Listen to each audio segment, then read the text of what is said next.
Cool.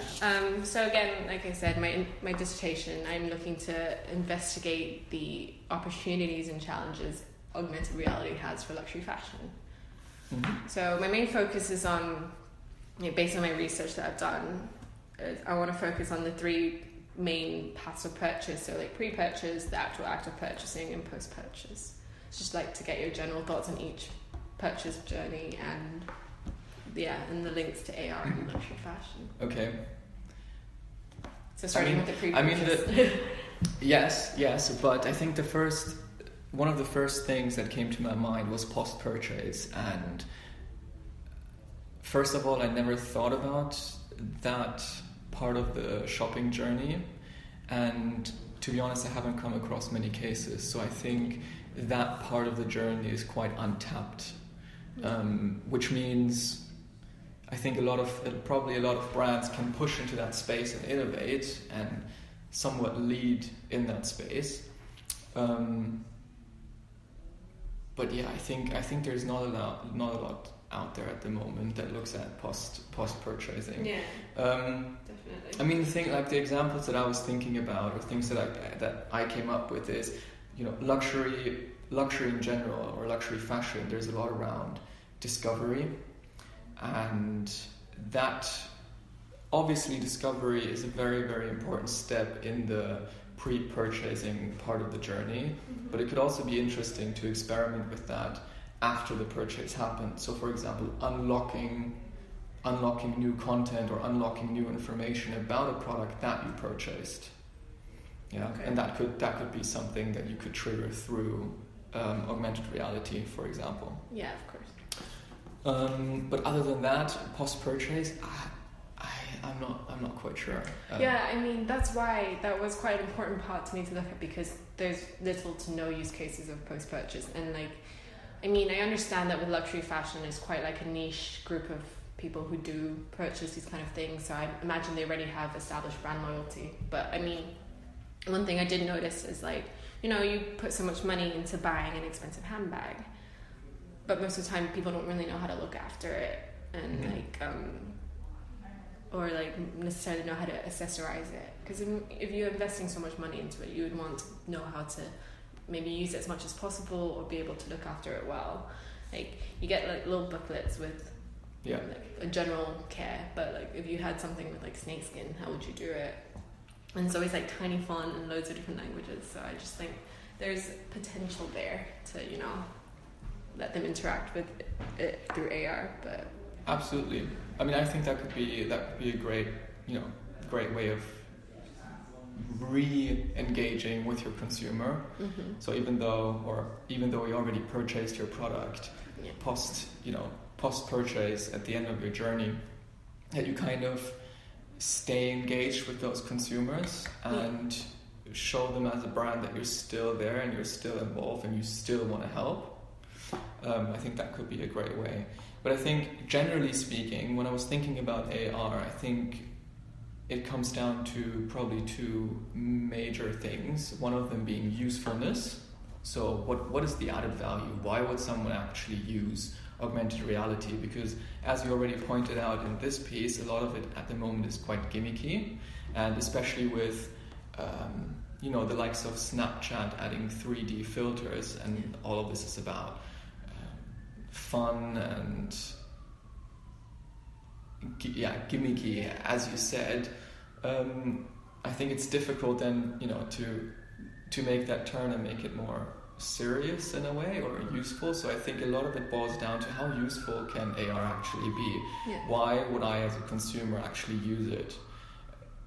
Obviously I understand people will try it out for fun or out of curiosity or interest, but how can you make that a sustainable and integrated piece of technology that people will use again and again? Yeah. So I think one major topic is added value and usefulness or usability, and this in turn links into how accessible is it. I think now that AR and VR are becoming more accessible to people, or they're moving slowly into the mainstream, I think people feel more comfortable using these kind of technologies. Mm-hmm. So the next step would be, okay, how accessible can you make it? Because Yeah. people are not necessarily interested in downloading more and more and more stuff. Yeah. So is there a way?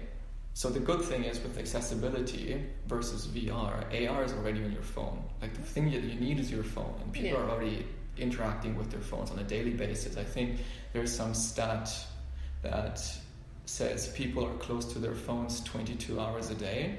So it's a product or a device that people have integrated fully into their lifestyles. Yeah. So unlocking that kind of technology through your phone is already the first step to accessibility. But if they have to download something to unlock that, then that can be a barrier. Yeah. So is there a way to integrate that kind of technology into the camera, for example? Like how can you make seamlessness and integration as high as possible and as fluid as possible? Especially today, where people have higher expectations. Expectations are rising and rising and rising, and we have one macro trend that we discuss here a lot, which is called Great Expectations. So that really looks at on-demand culture and immediacy, and how immediacy has really become a standard, or people are starting to expect immediacy and on-demand as a standard. Yeah. Now, if you go into the pre-purchasing or almost point of purchase phase, and you have more and more people now willing to spend extra on same-day delivery, or 3 or 5 hour delivery, that means speed or convenience is one of their top priorities, at least in that moment, right? Because maybe they need that dress or that piece of clothing or that piece of whatever for that same evening. Now, if you can tap into augmented reality at that point, and because it's about speed, and there we're talking about usefulness and added value again, if you then can help them, okay, this is how it would look on you, or changing color or changing texture or whatever, just by the click of a button, then I think this can really drive the purchasing decision in the moment. Yeah.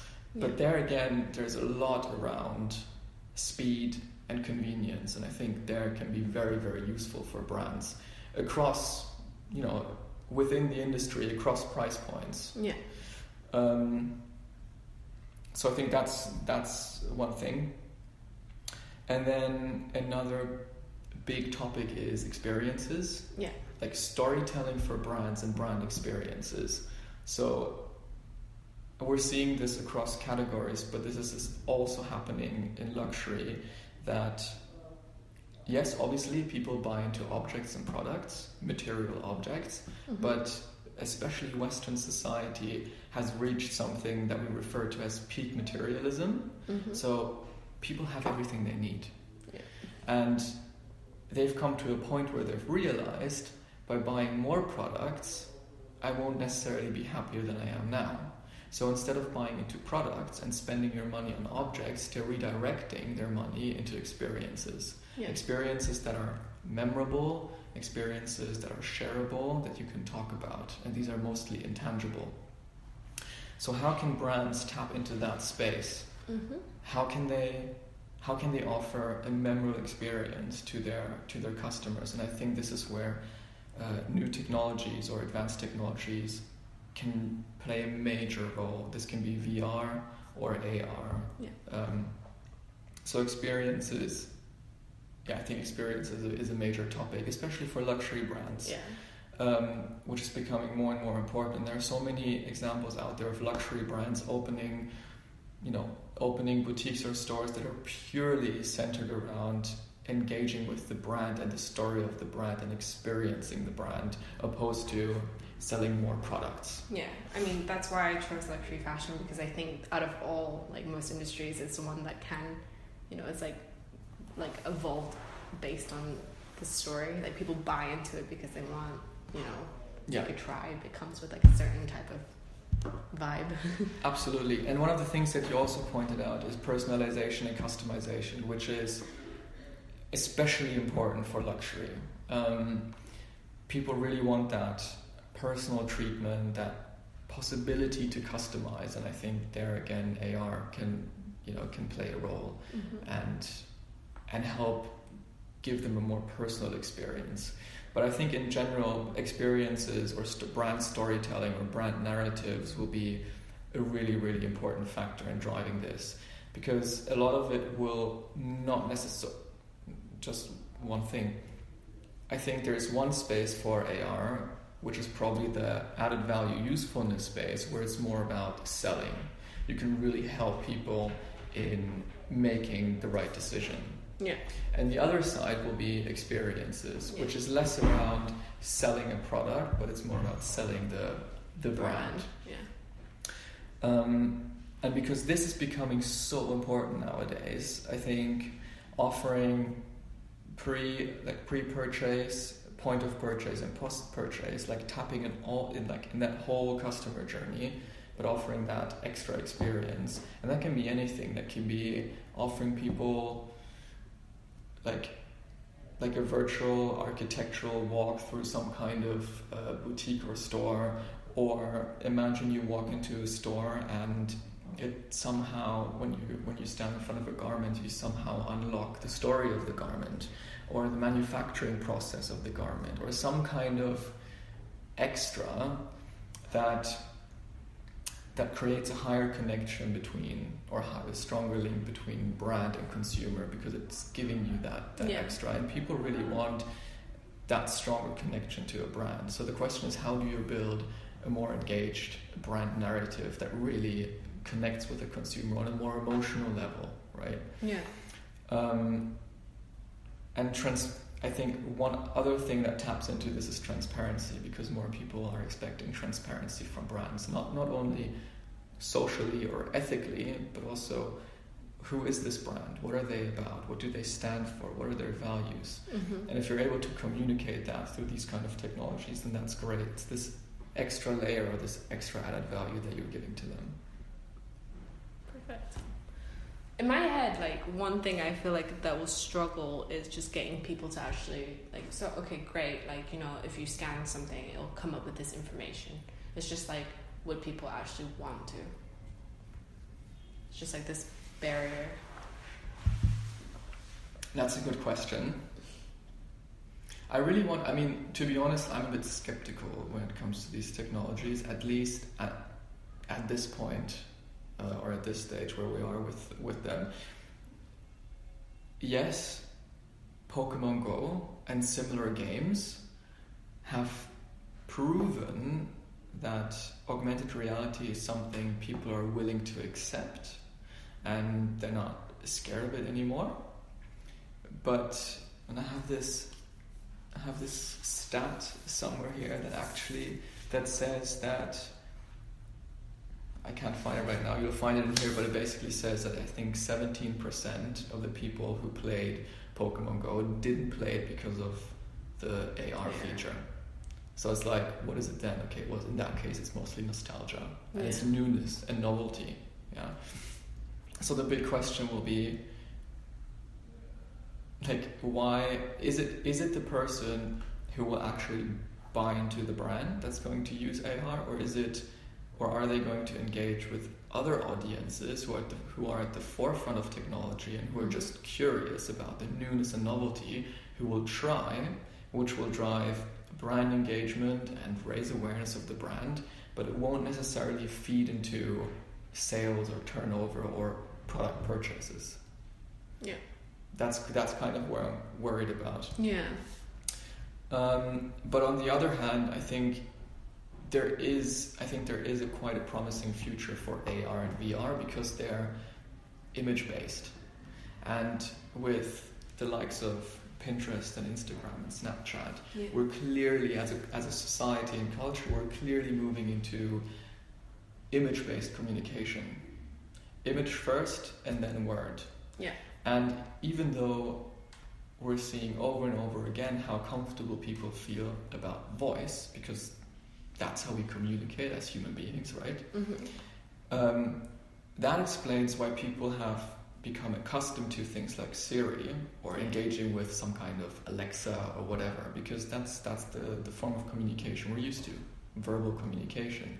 But speaking with something, with an object in public, is still and not really an accepted social norm. So a lot of people feel embarrassed engaging with Siri or with their phone through voice in public. Yeah. And I think that's where image-based communication tools come in and can really make a difference, because it takes away that embarrassment from people. Mm-hmm. So I think there is a future for these technologies. But yes, as you rightly said, how will people adopt them? Yeah, I mean, it's all well and good if you have it there, but it's just will people actually bother doing it? Yeah. I mean, I like to think that they would, given there was a stat on how luxury brands, like, they're generally quite like traditional, and how they need to move towards adopting these kind of emerging technologies, because a lot of their target audience will become millennials, or like younger millennials, and I assume they're more likely to, you know, be more open to emerging tech. So yeah, absolutely. And not only thinking about Generation Y, but also Generation Z. Yeah. Generation Y is now entering its main spending years, and they're able to spend on luxury, and they're willing to spend on luxury, and they've become accustomed to technology, so they will be more open to use technology for these kind of things. Yeah. And we've also seen, again, there's a stat in here, but I think more than 70% of luxury consumers are on social media, so they're engaging more and more with these kind of technologies. Yeah, definitely. But Generation Z is the very first generation of technology natives, if you want. It's the first generation who grew up from the outset with technology. So they're the ones, at the moment at least, that are most used to technology. And that's the generation who's no longer making a clear cut between offline and online. So Generation Y, like me, who still knows a life without that kind of technology and the internet, is more likely to make a clear cut between offline and online. Whereas for Generation Z, that's really blending into one thing, and they're hopping between the two much more seamlessly and fluidly. It's like one thing. Yeah. So they're constantly online and offline, if you want. And I think that engaging with that generation will be much more easier when it comes to these things. Yeah, definitely. And then again, I mean, I wrote down with the major challenges would be, how do you open up AR to the masses? How is it going to become an acceptable thing? Yeah. I mean, I like to think with the way Apple is going, with the Apple, the AR toolkit and the new iPhone 8, it looks like there's just so much hype around Apple and AR that it could turn into like a seamless thing where, you open your camera and it's, you can access AR stuff. So yeah, I think it's a similar approach with the Google Lens, right? Yes.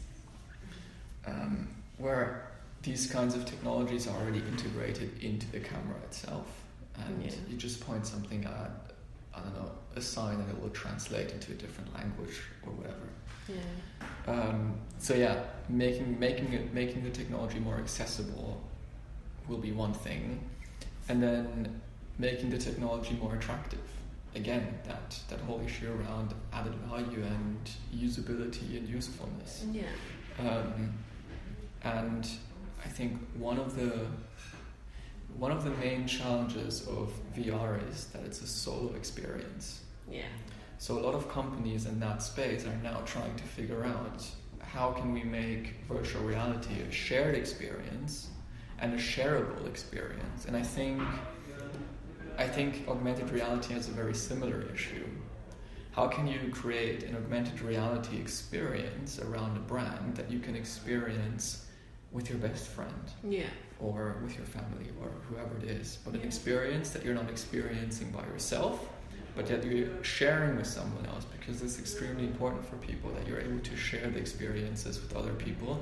And if you're not able to share them in the moment, what they then expect is the experiences to be shareable with others. Yeah. So how can you weave these two things into AR? Yeah. I mean, the difficulty is obviously I also don't know anything about the technology, like if that's possible. So I mean, I'm sure it can be eventually, but yeah, I mean, there's like very little literature on it in this kind of area. So yeah, but I was also looking at, do you know Snatch? Yeah. This treasure hunt thing? We used to play it quite a bit at work. Okay. I've never, to be honest, I've never looked at it. I don't really know how it works. I just know that it was mentioned here once.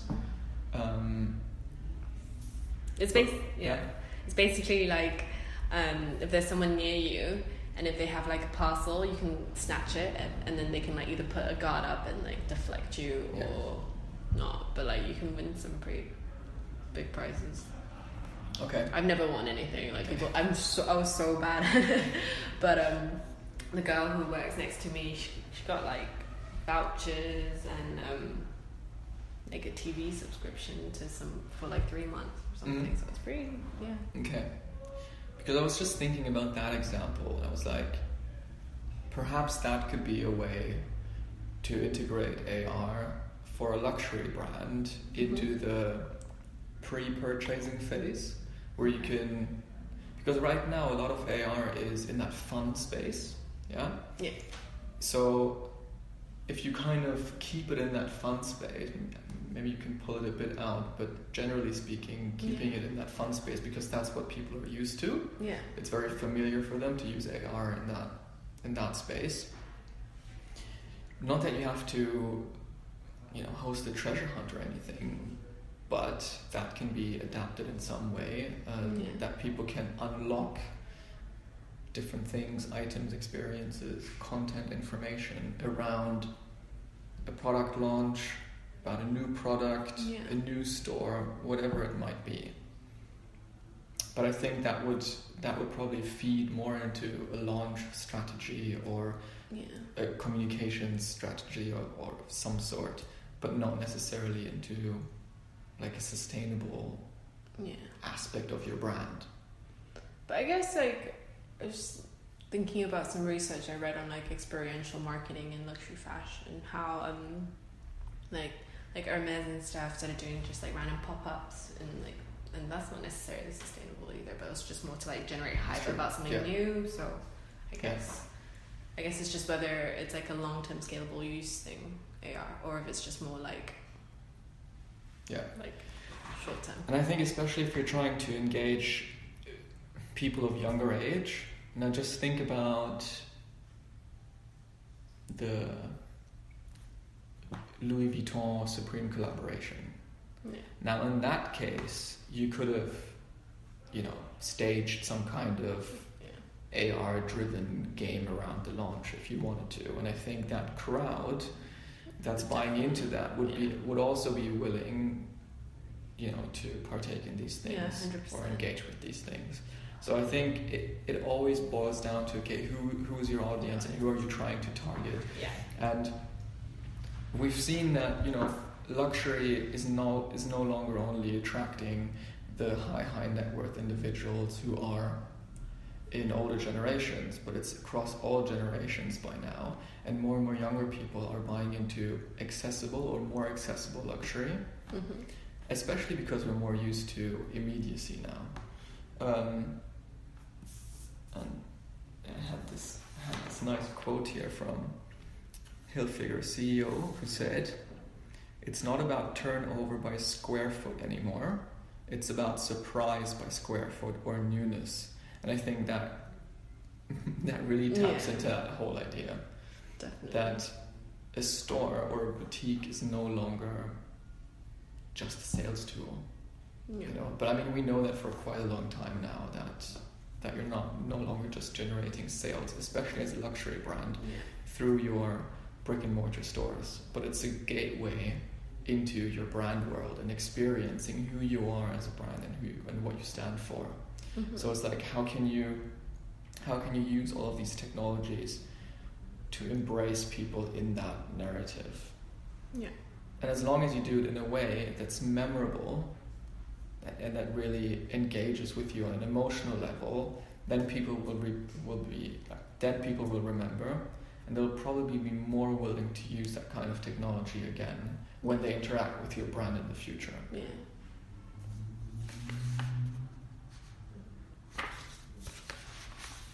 Yeah, no, this is the very like different perspective from people I've spoken to, but also like this is very useful.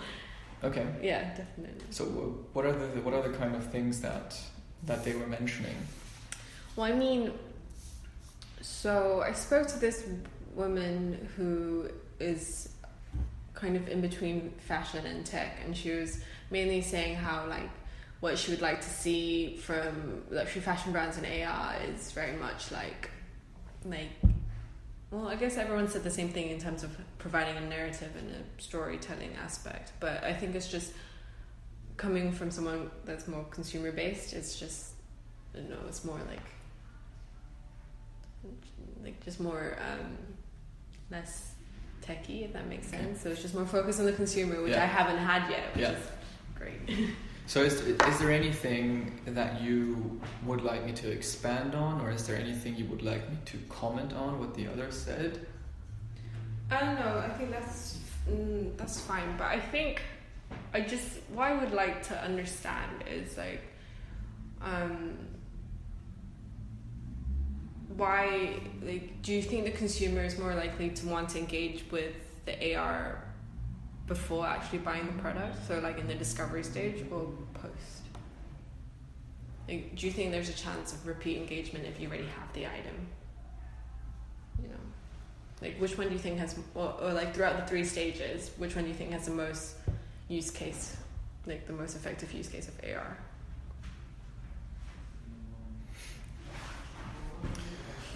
It's a really good question. I think, to be honest, I think it goes back to the 2 things that I was talking about. I think AR has a use case for both stages in the customer journey. Mm-hmm.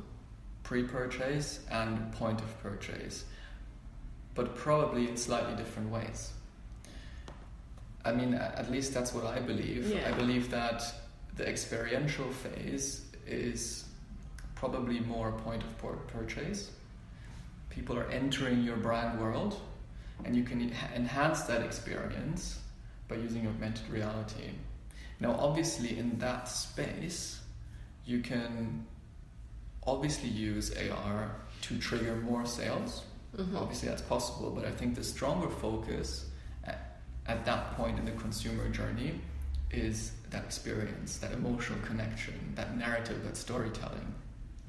And I think, especially when we look at offline retail and offline shopping,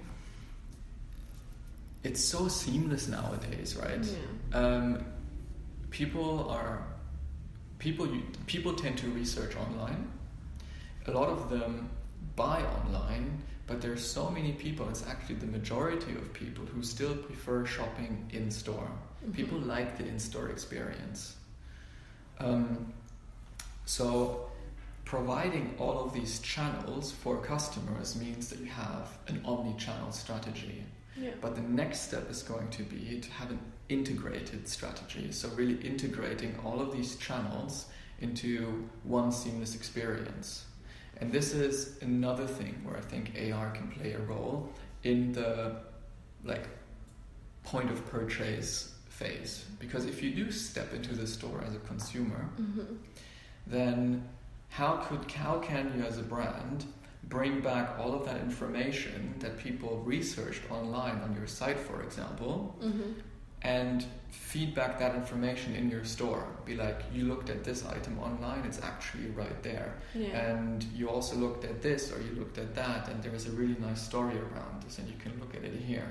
So really integrating offline and online. And again, it goes back to being personalized. Yeah. It's all about personalization. Yeah, exactly. Yeah. Speaking about, so maybe there's some kind of pre-purchase phase where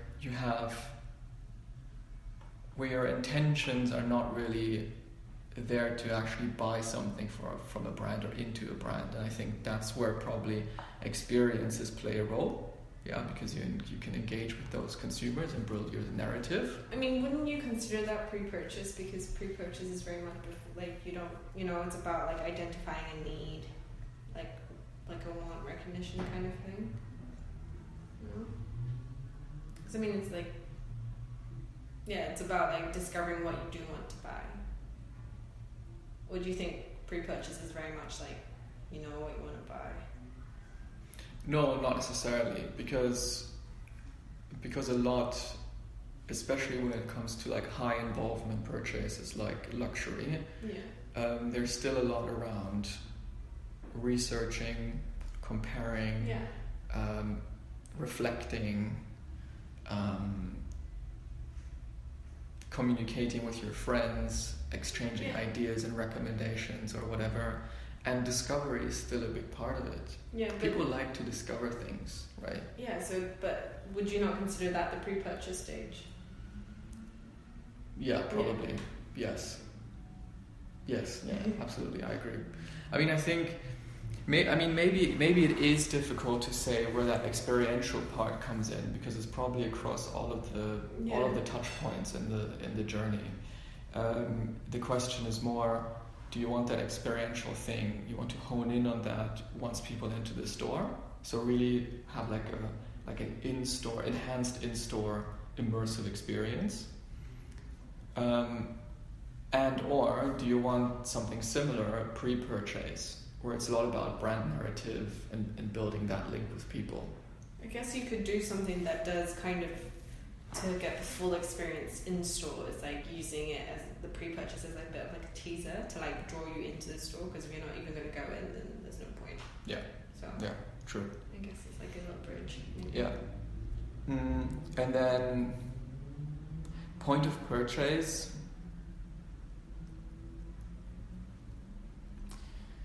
I mean, for me, point of purchase then is more about usefulness and added value. How can you add speed or convenience to that judgment or buying process? And that can be in the form of, I don't know, changing the colors of the garment that you're trying on, or the texture or the cut or whatever. But I think that will also be a challenge for brands. Yeah, I mean, right now there's still very like primary stages of virtual try-ons in store. So I guess if they master that technology properly,